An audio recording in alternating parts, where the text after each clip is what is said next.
こんにちは、佐渡原です。久しぶりのコメント読みラジオやっていきたいと思います。はい。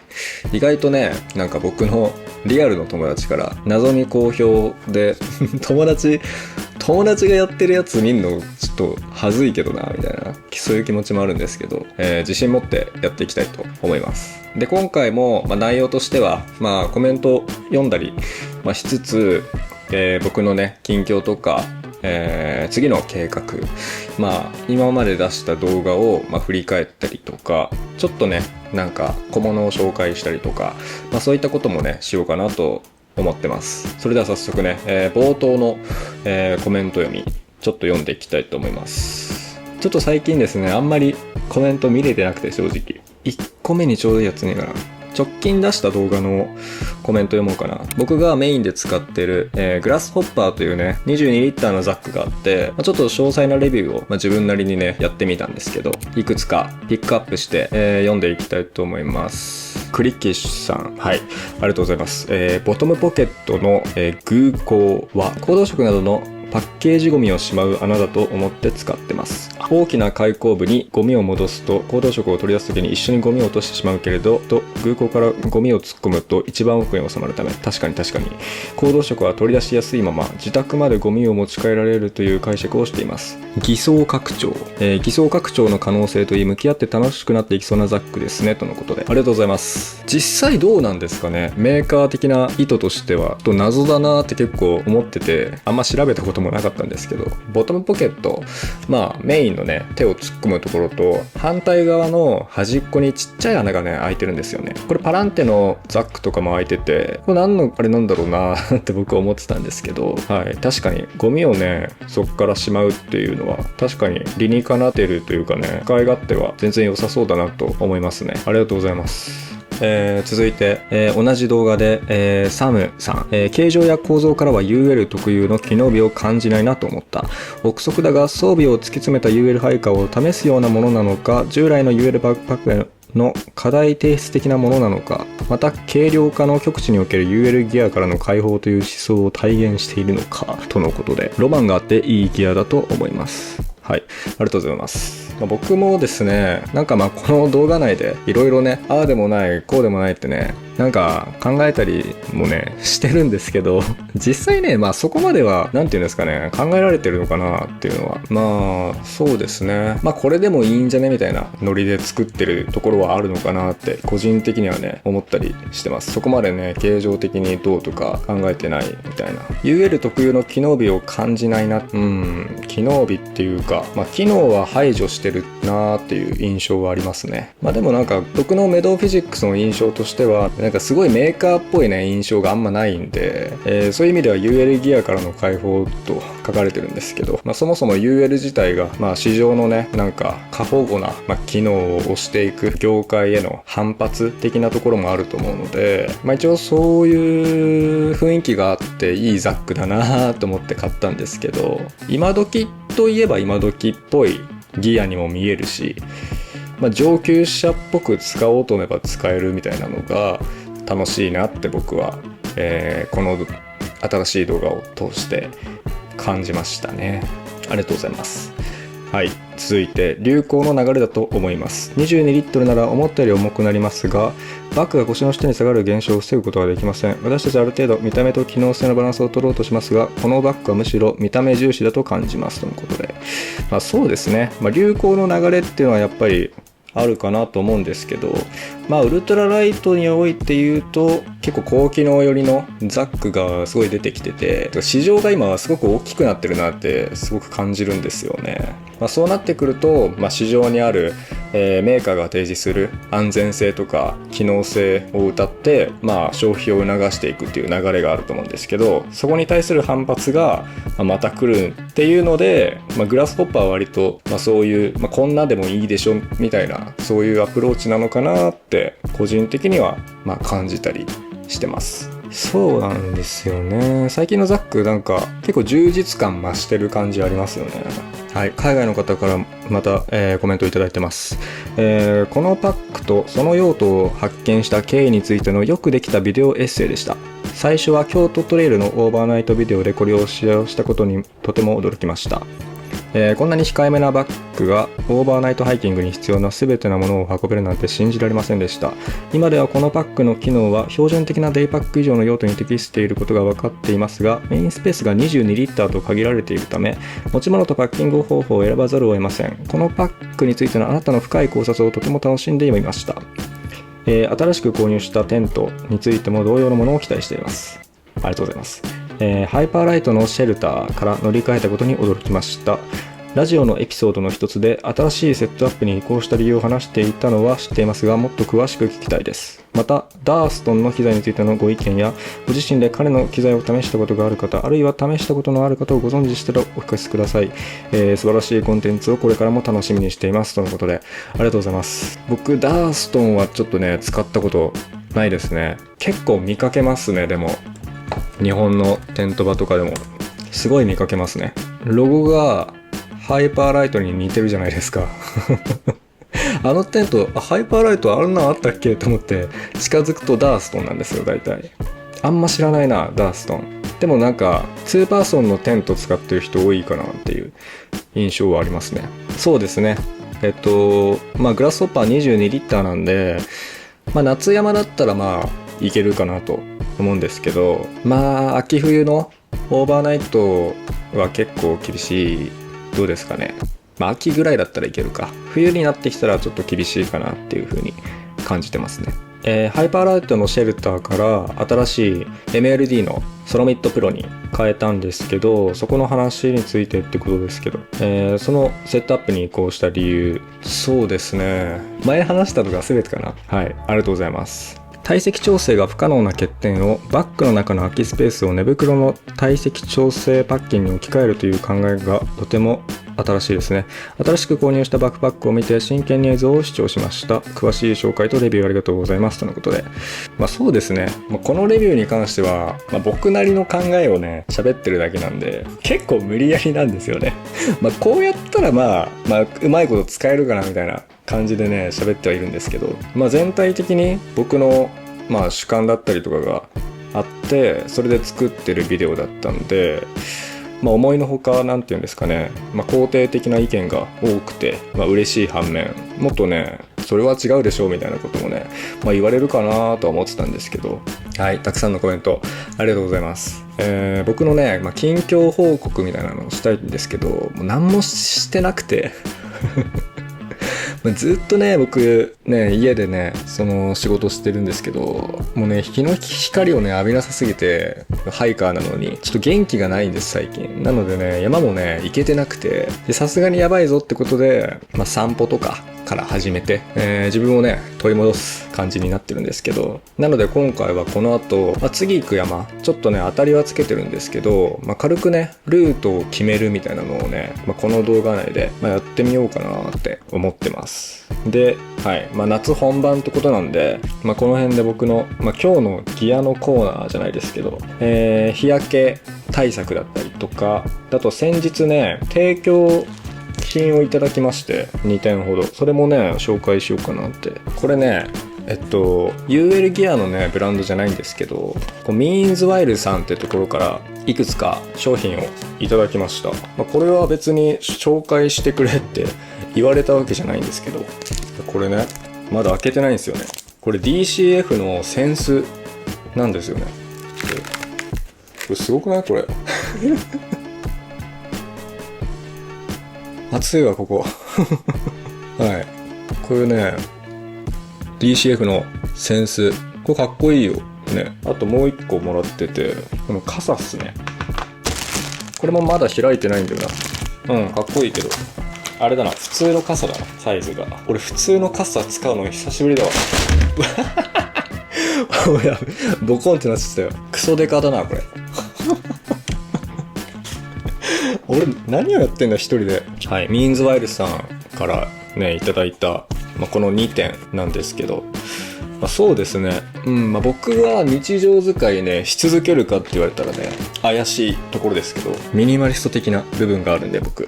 でもこれ絶対好きな人いるよねって思ってめっちゃかっこよくねこれ。なんかね、こういうね DCF とか高機能素材をね、なんか日常に取り入れたい方、はい、おすすめですね。で、僕傘は山用の折りたたみを、日常から使ってるんですけど、ちょっとねやっぱ使いづらいですよね、日常的にはなのでね、ちゃんとした傘でこういうのがね欲しいって方いいのではないかなと思って、ちょろっと紹介しました。なんかこの辺とかもあれだな、山で使われるようなグリップもそうだけど、これ日傘じゃないんですけどね、扇子の方がね使うかもな、どっちかっていうと。はい、そんな感じで、提供でいただいた商品を紹介しました。で、あと紹介したいのが日焼け対策のねものですね。でも先日の東京ドゥ高尾で、一応ね日焼け止め使ってたんですけど、あれなんか後ね何回か使ってたら、あれスティックタイプなんですけど、なんかバコってね全部出ちゃって、で蓋の方にねなんかくっついて取れなくなっちゃったんで、結局アネッサがいいのかなって結局ねアネッサがいいのかなって思ったりしてます。ちょっと高いけどね 20ml のやつをね持ってったりしてますね今は。今まで全然気にしてなかったんですけど、UV のリップ、これもね最近使ってます。日焼けが気になるんですよ最近。あんま気にせずいたら将来シミだらけになるよみたいなそういう会話をするね年になってきて、若干気にしてます。で、あとねこれは結構大きい買い物だな。前からね気になってて買っちゃいました。オンブラズサングラス。これ見ての通りね、このコードになってるんですよ、つるが。で、バンドでこうやってねバンドで固定して走っても全然ブレないっていう。しかも外しておくと首にね勝手にかかるんで、このね切り替えがなんていうんですかね邪魔になんないみたいなので、いいなーって思って買っちゃいました。オンブラスのこれね、モデルなんだろうな、ビアーレっていうやつの、レンズがブラウンですね。目から日焼けするらしいですよ。結構知ってる人ねそれ多いと思うけど、目からも日焼けするらしいんで、目から光が入ることで脳に指令がいって防御反応として体にメラニン色素を出すように促すみたいな感じらしいんで、目もねやっぱサングラスっていうのはね大事ですね。山だと特にね日差し強いんで、なので日焼け対策としてはねこの3点紹介しました。紹介した小物については概要欄にリンクをね貼っときますので、ぜひ、そちらから確認してみてください。ただね日焼け対策もいいんですけど、僕ね家に居すぎてるんで目にね光を入れた方がいいっていうことらしいですね。結構その塩梅むずいんですけど朝はねとりあえず今毎日納豆を食べてます。納豆を食べてなんだっけ、僕ね日に当たらなすぎてセロトニン、幸福ホルモンみたいな言われてるセロトニンがね不足してるんで、朝納豆を食べるようにします。で散歩して、そうするとねトリプトファンっていうアミノ酸か、トリプトファンっていうね必須アミノ酸がね得られるみたいなんで、それが夜になるとセロトニンに変化するみたいな感じらしいですね。なのでね、目に光入れた方がいいらしいです、俺はじゃあ買うなよってことなんですけど、山行くときはね、これつけていこうかなっていう、ちょっといろいろ矛盾があるんですけど、そんな感じで、僕はね全然、元気なんですけど、ちょっとね外に出た方がいいってことなんですけど、でね山に行けてないんですよマジで。前回の動画でも今月山行ってないみたいな、先月も行ってないみたいな話したんですけど、まだ行ってなくて、理由が暑くて暑くてっていうのもあるんですけど、僕ね運転がね苦手なんですよ。苦手ってかね嫌いなんですよ、運転が。だからねその遠くまで3時間4時間運転して一人で行って、で山行って、でその後また運転して帰るっていうのがね結構ハードル高くて、でそれがこのねセロトニン不足で深刻な問題になってるということです。それをねもう解消するために、僕はもう大体行く山をもう当たりつけてきてて、で今回ここで参考の計画もう立てちゃおうかなって思ってます。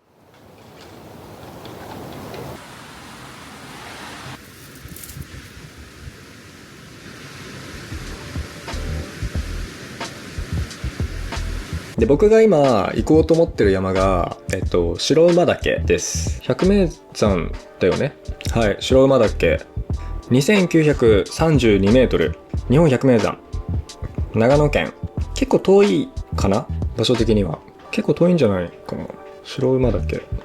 新潟側の方ですね。で、今回は僕がもうね、こんな感じなんで、普通に楽しんでこようかなと思ってます。なのでなんかすごいね、挑戦的な参考とかじゃなくて、なんか面白いルートとか、そういうのでもなくて、普通のルートをね、ゆっくり行って、結構天場にいる時間も長めな感じで思ってます。YouTube あるんでね、なんか、本当はもっとね、面白いとこ行きたいなとも思うんですけど、自分がやっぱり楽しめないとね、元も子もねえなってことなんで、一旦いいかなって感じです。そうだ、大雪渓があるんだ。登山者が列を作る夏の大雪渓でも有名な日本百名山。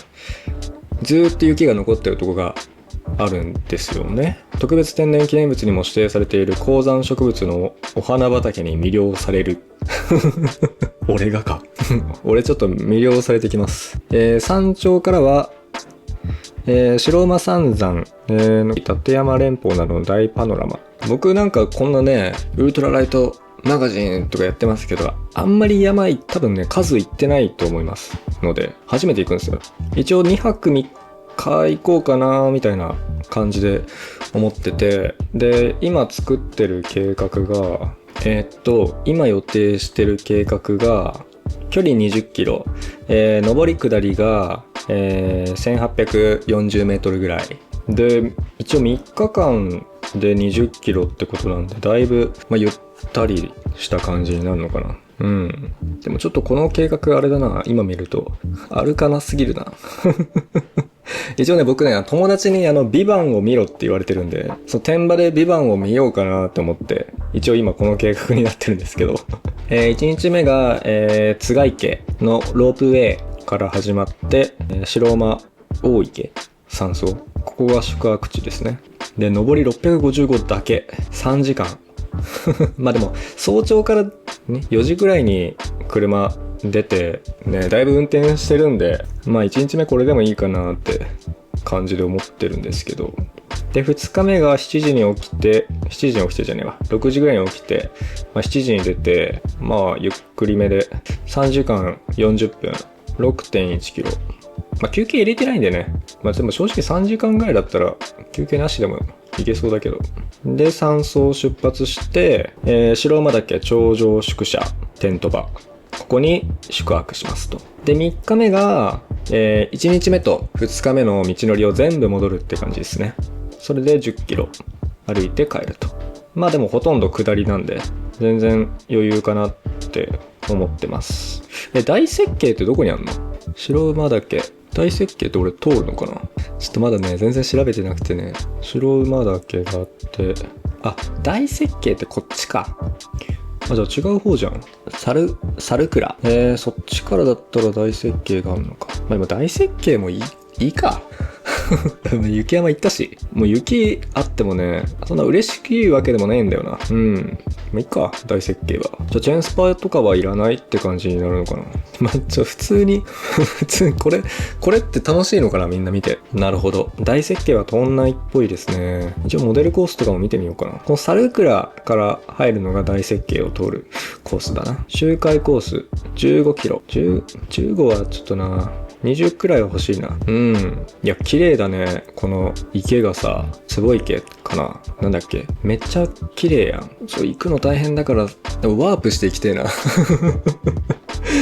それ、登山でもなんでもないけど、ちょっと車がね、めんどくさくて。これじゃない俺が行くやつって。ほぼ。これだね。このコースか。このコースの往復か。その気になれば1泊2日でも帰れそうな感じですけどね。1日目でもう奥まで行って2日目で帰るみたいな。そうなると時間結構カツカツなのかな。ねえ、1泊で前後車運転って結構きついんですよね。なんか、人と行ってたらいいけど、1人だと休めねえし、運転も。すげえ綺麗じゃん。写真見よう。うわ、すげえ綺麗じゃん。これ大雪渓かな。違うか。違いそうだな。わかんない。白馬岳、白馬岳。高山植物の花畑。これ見たいな。写真撮り行こうかな。大雪渓もな、時間めっちゃあるし、見るだけ見に行ってもいいけど。いいっすね。雪渓、花畑、岩場、山の温泉と様々に楽しめる要素があり、交通の便も比較的いいことから、たくさんの登山者が訪れて混雑すると。夏季の登山者の大半は大雪渓を経由して登るため、大設計、そっか、行った方がいいのかな。ただ、大設計の行列があって、撮影すんのなんか、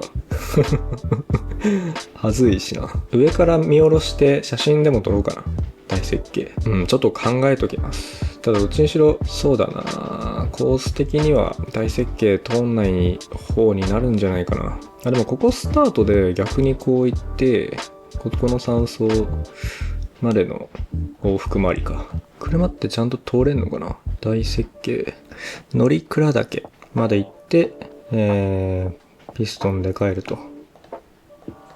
で、大設計通って、工程に追加と。これだな。26キロ。いいじゃん。3日で26キロだったら。で、朝3時くらいに、4時くらいに寝て、9時、8時かな着くかなわかんねえ。まだいいや、そこまでは。白馬大池山荘みたいな。4時半は遅いわ。おとなしくここに泊まんのがいいかな。頂上宿舎で1時くらい。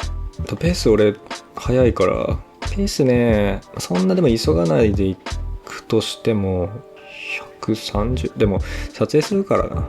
120くらいで。1日目これで、1日目1700 まあそうなるか、こっからだと。大丈夫かな。でも結構久しぶりなんですよね、山登るの。とりあえず作ってみます。2日目が11時41分か。戻ってきて、どうしよう。ここに泊まってもいいよな。出発でも8時か。もっと7時ぐらいでもいい。早すぎるわ、そしたら。でも日の出とかもね、見てもいいのか。あんま興味ないんですけどね、俺、景色とか。で、今まであんま見てなさすぎるしな。日の出とか見る？一旦工程だな。ここはね、厳しいから、結局、同じとこに泊まるかって感じで、頂上宿舎、ここか。いい場所じゃん。1時46分。で、ちょっと早めに出て、わかんない。5時くらいに出る。日の出5時5分だわ。もう出るときになってるわ。もうちょっと早い方がいいか。でもな、早く行き過ぎてもどうなんでしょうか。4時はちょっとあれだな。4時半。4時半にして、で、また同じとこに戻ってくるから、テント張りっぱで、ここで2泊って感じか。で、3日目がもう、そのまま降りる。5.7 キロ3時間、13.8 キロ、6時間46分、6.4 キロ。きついな、この1日目。傾斜がやばいんだろうな。大設計、どっちでもいいな。前のルートの方が、ゆったりできそうな気がするわ。そんな感じでいろいろ考えてるんですけど、今んとここれでいこうかなって感じです。大設計の方から行くとね、ちょっと上りね、1日目で1700って久しぶりなんでね、僕山行くの楽しみだな。でもテント場でダラダラしようかなって思ってます。で、ちょっと悩んでるのが、テントをどうしようかなっていうふうに思ってます。ちょっと天場の様子見よう。テント場。こんな結構フラットな感じなんですね。めちゃくちゃ。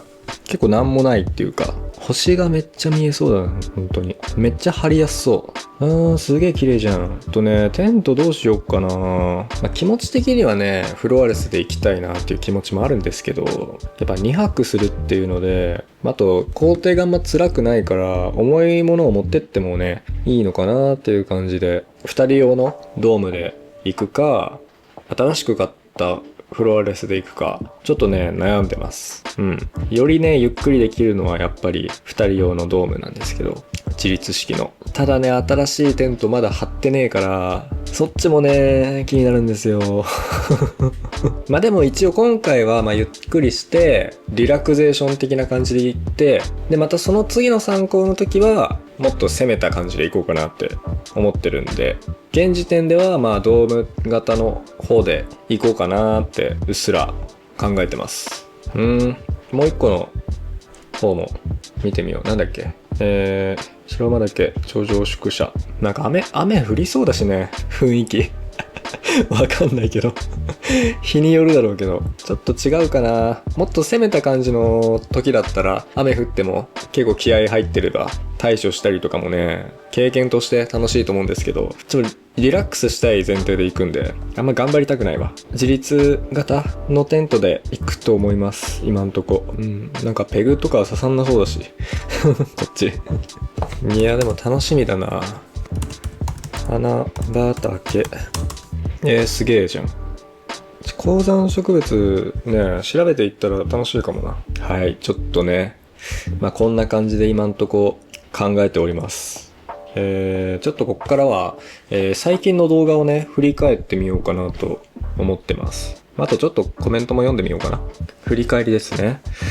最後に出したラジオの後、UL ギアベストバイ10選2026上半期出しましたね。で、この動画で紹介したのが、新しいテント、MLD のソロミッドプロですね。これをね、まだ使ってないんで、次の山では使えないかなと思うんですけど、そろそろ、ね、試してみたいと思ってます。そんな感じで、いろいろね、紹介はしてるんで、これはね、動画を見てほしいんですけど、読んでないコメントとかあるかな。動画の映像の感じがものすごく好きです。なんか懐かしいというか、撮影機材、あとどういう加工を加えているのかとかすごく知りたいです。音楽の感じとか全部素敵ですということで、ありがとうございます。撮影機材に関しては、なんか今後ね、もうちょっと登録者が増えたら、見せてもいいかなぐらいではありますね。ウルトラライトとはちょっと関係、なくはないけど、大まかにはね、山とそんな関係ないことなので、でもいつかは紹介したいなと思ってます。コアプレスプーリー気になりました。黒があればよかったのにということで、ベストバイは、ジュガード14の超光サングラスです。暗めの樹林帯、眩しい稜線とずっとかけてられるのが楽、コスパもいいので2つ買ってしまいましたとのことで、ありがとうございます。コアプレスプーリー、OMM ちょっとあれですよね。カラーリングがやっぱりなんていうんですか、アウトドアのカラーリングなんで結構カラフルなのが多いんですよ。でもコアプレスプーリーに関しては結構ね落ち着いてて、可愛らしい色味がねすごく多いなと思って、この水色とグレーの方も可愛いんですよ。だし、あとネイビーと赤の方もね、昔ながらのアウトドアフリースみたいなね、そういった色味になってて可愛いなーって思いましたね。おすすめです、コアプレスプーリー。2人用のテントのおすすめ教えていただけますかとのことなんですけど、多分次の山で使うかなはい、多分次の山でね紹介すると思うんで、ぜひちょっと待っていてください。自立型のドームテントで2人用のものを1個持っていて、で、誰かと行くときは結構それ使ったりとかしますね。続いて、たけさん。はじめまして。いつも楽しみに拝見しています。先日の動画を見て4日にセブンサミッツに行ってきました。雨上がりのぬかるみと湿度でやばかったです。個人的ベストバイはその時使ったライトウェイのヒップバッグとアークの10キロランニングベストの組み合わせです。これで背中熱い問題がやや解決しました。東京から高尾までの動画も楽しみにしてます。これからも頑張ってくださいとのこと。ありがとうございます。ヒップバッグね、僕もファニーパックとか持ってたんですけど、僕ねお腹が弱いですよ僕お腹がマジで弱いんでちょっとね使えないんですけど、ファニーパックとかね、ヒップバッグとか最近ちょっと盛り上がりを見せてますよね。ノーポリ気になっています。タイベックはガサガサ音がすごいから夜の撤収で悩ましいんですよねとのことで、確かにそうですよね。そういった意味ではノーポリ結構ね優位に立つ点が多いのかもしれないですよね。グランドシートは、以前はタイベック使ってて、でその後に DGF のものに乗り換えてって感じで、今ノーポリ、まだ使ってはないんですけど、DGF もねかなりガサガサ音鳴るんで、ノーポリいいのかもなーって思いましたね。ありがとうございます。さっきのサングラス見てみよう。調光、お買い得、いいですね。クラウンパントが好きなんで僕。はい。で次の動画が東京から高尾まで90キロ歩く3日間というね、動画を、前後編に分かれて出しました。結構良かったですね。なんか前後編に出して大丈夫かなって思ってたんですけど、どっちも再生悪くなくて結構嬉しかったです。前編がちょっと街中すぎてこれ大丈夫かなと思いながら結構編集してたんですけど、意外と好評で嬉しかったです。僕チャンネル始める前はなんか山行って撮る動画よりもなんかギアを紹介する動画の方が圧倒的に人気になるんじゃないかなっていう風に思ってたんですけど、旅感のある動画の方がなんか見られてるなっていう印象がありますね。地元の深大寺も通ってる。三鷹や吉祥寺あたりも含め、23区外を外れても武蔵野の土地は本当に素敵な場所なのでぜひまた来てください。自然と都会との近さのバランスがちょうどいいですよ。とても暮らしやすいですとのことで。暮らしやすそうでしたね。っていうか自然がちょいちょいなんか点在してて本当に住みやすい街だなっていう印象がありますね。駅前はやっぱりね、かなり東京栄えてますけど、離れたら本当に面白いプランで引き込まれました。散歩と言ってしまえばそれまでかもしれませんが、型のあるトレイルとも違う都会にある自然の見つけ方から歩く楽しみ方を見つけるのは面白いですね。歩く余白のある街最高っす。ということでありがとうございます。なんかね、楽しかったですよ。これまたやるかって言われたら数年後ぐらいにはね、一回またやるかもしれないですけど、なんか一回やってみるっていうのが楽しかったです。なのでいつもね、山行かれてる方も街歩いたら意外とおもろいかもみたいな感じで行ってみるといいかもって思いますね。東京の街の歴史、成り立ちも分かるとなお意義深い旅になるかとのことで、そうですね、確かになんか結構詳しい方がいらっしゃったら、このね動画に限らずもういろんな動画、例えば最近出したグラスホッパーだったりとか、なんか言っても僕わかんないことのがやっぱ多いので、詳しい方がいらっしゃったらぜひねコメントで補足いただけるとね、僕もそうですし、見ている皆さんにもすごくね役に立つと思うので、ぜひお願いしたいですね。歩きでどこまで行けるかは根源的な楽しさ子供の頃の冒険を感じてワクワクします。ちょっと違うかもですが、自分は昨日安曇野の里山風景を見ながら10キロを2時間弱でゆっくり走ってきました。神社やショップなどを見ながら山岳美術館でお茶してきました。後半の高尾さんも楽しみにしてますということでありがとうございます。やっぱりね、根源的な楽しさって書かれてますけど、そういうね好奇心的なところを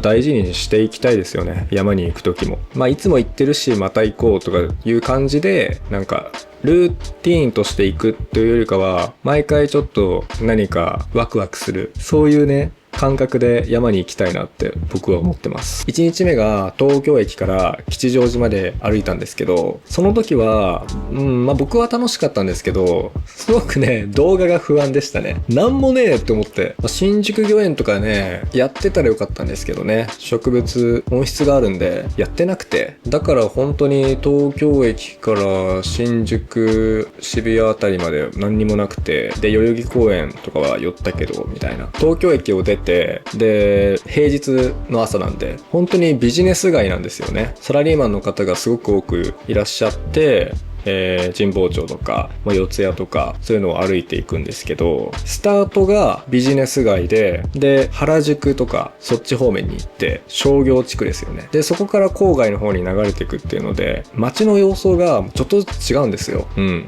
みんなすごく忙しそうにしてたりとか、若者がすごいいるところだったりとか、そしたらね気づいたら住宅街とか、なんか時間の流れがどんどんゆっくりになっていって、でそれで吉祥寺までで2日目3日目はまたどんどんね郊外の方に流れてって自然が増えていってっていう感じで、自分の目でそれを見れたのがすごくね楽しかったです。で3日目が八王子から高尾山までっていう感じですね。後編の動画についたコメントを読んでいきます。海外の方から、素晴らしい動画ですね。ちょっと残念ですが奥多摩山、そして東京で一番高い雲取山まで歩いてくれなかったんですねちょっとコンセプトがね違うんで、冗談ですよ冗談ですね雲取はね今度行きたいですね。何回か行ってるんですけど、三条の湯っていう温泉がね中腹ぐらいにあるんで、そうですね。雲取り、ありがとうございます。騙されたこの詳細を開かないと冗談ですよが見えないから。いい冗談だ。90キロお疲れ様でした。街と自然を楽しむ素晴らしい動画でした。BGM もとても素敵ですね。ちなみに自分は TEAMP5 の普通のを履いてますが、ロアの TEAMP5 Gore-Tex は通気性はいかがですか？その他のシューズとの比較などあれば嬉しいです。とのことで。そうですね。僕普通の TEAMP5が履いたことないからわかんないんですけど、どうだろうな。でも通気性、なくはないと思うんで、悪くはないと思います。通気性。一応メッシュになってなかったっけ？はい。ちょっとね、シューズ面も今度ね、じっくりね、レビューとかできたらいいかなと思ってます。はい。UL の本質を捉えられていて感銘を受けました。どこでも行ってよい。そのために軽量化するその通りですね。ありがとうございます。そうですね。どこでも行っていいし、やっぱ自分の自由を優先したいですよね。以前に友人との会話で東京という都市は駅という点と点が集まった駅前しかその土地を知らない集合体という話になり、歩いて山手線を一周したり、東京を横断して点と点をつなぐことをしてみて、その土地の色や街のコントラストが移り変わる中で、発見や楽しさがあっていい経験でした。いいですね。あえて身近な環境からどこかを目指す旅でしか得られないものもあると思い出させてくれるような前後編で楽しく見させていただきました。いくら装備を軽くしても何々しなきゃいけない、何々に行った方がいいみたいに気分や足取りを重くしたら本末転倒ですし、自分の自由を広げるための道具としての UL を今後も発信していただければと思います。とのことで、ありがとうございます。本当にそうなんですよね。ちょっとね、YouTube をやってるってのもあってね、やっぱ、なんかそろそろ撮んなきゃなとか、そろそろ山行かなきゃなっていうのはね、どうしてもね、あるんで、できるだけね、でも自分の本当に行きたい場所とかを選ぶようにね、したいです。はい。これ言ったら再生取れるやろみたいな。それはね、ちょっとね、違うかなって。グラスホッパーの背面、ルナプロジェクトのバックエアメッシュパッド入れたら、汗気にならなくなりました。M サイズがちょうどのサイズです。ご参考までにということで。ありがとうございます。なんか良さそうですね。全然知らない。ルナプロジェクトって。バックメッシュパッド。知らねえなぁ。でもこのロゴを見たことあるかもな。バックメッシュパッド。これどこに取り付けるんだろう。何のザックでも取り付けれるのかな。いろんなザックに取り付けれるんだ。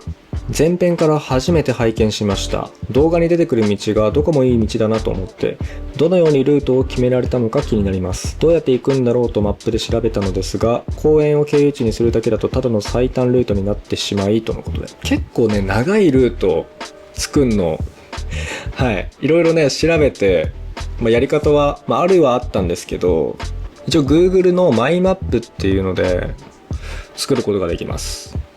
ものすごく細かく設定することはできないんですけど、でも作れます。ちょっとね、細かくは解説はできないんですけど、ジョジョケンさんコメントありがとうございます。すごく遅れたコメントですが、ハンモックの水が伝ってきて濡れてしまうのはツリースアップにフリクションノットなどのロープワークをしたコードを使用すると、水がそのコードを雨どいのように伝って逃げてくれますとのことで。じゃあ、あれなのか。ツリースラップに結び目を1個つければいいってことなんですかね。ちょっと僕、1回しかやったことないんですよ。ハンモック泊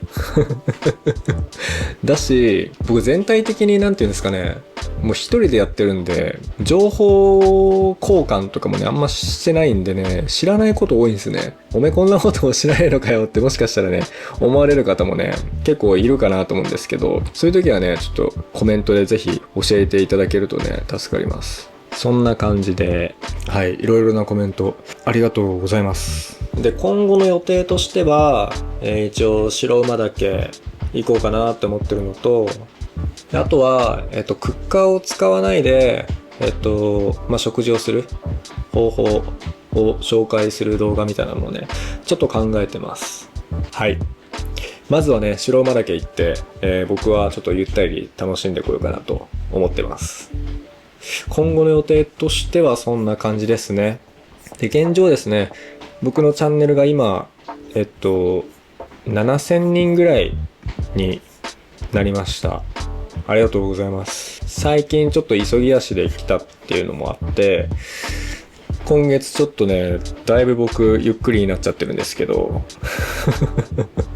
まああんまりね、こう責任感負いすぎずに楽しんでやっていこうかなと思ってます。そんな感じですね。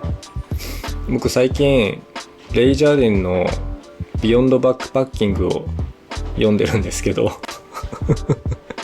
今度ね、そういうね、書籍からの引用で話とかもね、したいなって思ってるんですけど、ちょっとやっぱね、思想強いんですよね僕まあ共感してるんですけど、割と思想強めではあるんですよ。メーカーのおすすめに懐疑的になります。知らない方はね、ぜひね、ビヨンドバックパッキング買えんのかな。僕数年前にね Amazon で買ったんですけど、今もうない気がするな。転売価格で2万円くらいで売ってるけど、彼のこのねビヨンドバックパッキング、発売日がねもう僕が生まれた翌年みたいな感じなんですけど、すごくね今のウルトラライトの手法結構そのままなんですよ。これすごいなーってマジで思いました。ギアのねなんか紹介されてるなんか重さ数値とかは今はね市場はかなりねもっと軽くなってるなっていうので、素材とかのそういうテクノロジーの進化っていうのはすごく感じるんですけど、手法だったりとか方法論に関してはほとんどアップデートされてないんですね。すごいなーって。で、彼の本を読んでるっていうのもあって、グラスホッパー別にいいんじゃねっていう風になってますそんなとこかな今日は。次回は、何の動画出すかはちょっと分かんないんですけど、とりあえず僕が行く次の参考は多分白馬岳になるかなって思ってます。ちょっと楽しんできてって感じですね。あと僕天からやりたいんですよね。天からでロットだけ買ったんですけど教えてくれる人が誰もいないし、独学でもちょっとやりづらいなっていうところもあって、なんかね分かる方とかいたらね教えていただきたい。コメントでもいいですし、参考になるね、こういうの見たら分かるよとかでもいいですし、ちょっとご連絡いただけると助かります。はい、そんな感じで、皆さんもね、夏山今もうシーズン真っ只中なんで、ぜひ楽しんでいっていきましょう。はい、というわけで今回はこの辺で、はい、それではまた次の夢で。俺疲れてんな完全に。元気ねえじゃん。